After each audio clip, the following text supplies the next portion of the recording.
नमस्कार सांग माने आपण माने समस्ते केमिति अछंती आई हैव करे आपण माने समस्ते भलर एवं उत्तम थिबे।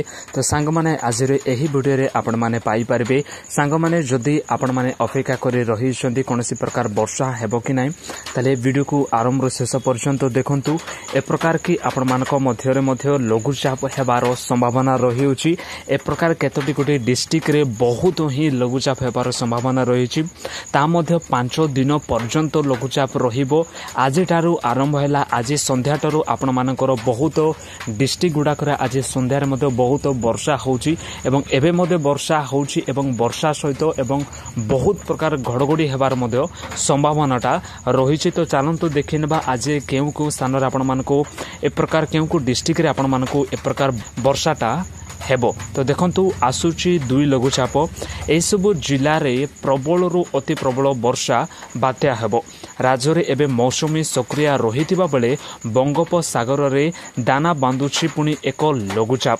आगामी 24 घंटा मध्य रे उत्तर बंगोपसागर रो मध्य को बात्या वाइफार अवशिष्टांश एवं घूर्णिबलय रूप रे प्रवेश करबाको संभावना रही।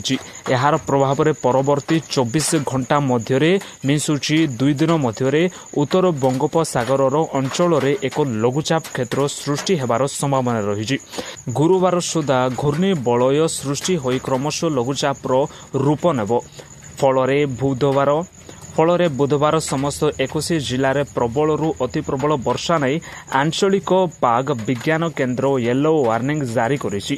कंधवाल, कलाहांडी, रायगड़ा, गंजाम, गजपति, नवरंगपुर, कोरापुट, मालकानगिरी, सुंदरगढ़, मयूरभंज, केन्दुझर, बालेश्वर, झारसुगुड़ा, ढेंकानाल, अनुगोल, बौद्ध, बलांगीर, संबलपुर, सोनपुर, बरगढ़, नुआपड़ा, देवगढ़ रे प्रबल रु अति प्रबल वर्षा हेबार सूचना दिया जायछि। सेबोली एई सबु जिल्ला रे बिजुली घड़घड़ सह प्रबल वर्षा और 30 रु 40 किमी बेगरे पवन बहिबार संभावना रही। अन्य पक्षरे 24 तारीख रे आउ एक लघुचाप सृष्टि हेबो बोली पूर्वानुमान करा जायछि जहाँकि पाणीपाग विभाग कहते। उत्तर विभाग मध्य भाग झारखंड दे ओडिशा पर्यंत एक ट्रप लाइन रही। यह प्रभाव रे आसंता 5 दिन पर्यंत राज्यर विभिन्न स्थान में प्रबल रु अति प्रबल वर्षा हो पारे। एने मत्स्यजीवी मानक मध्य समुद्र जीवाई बारण करा जायछि।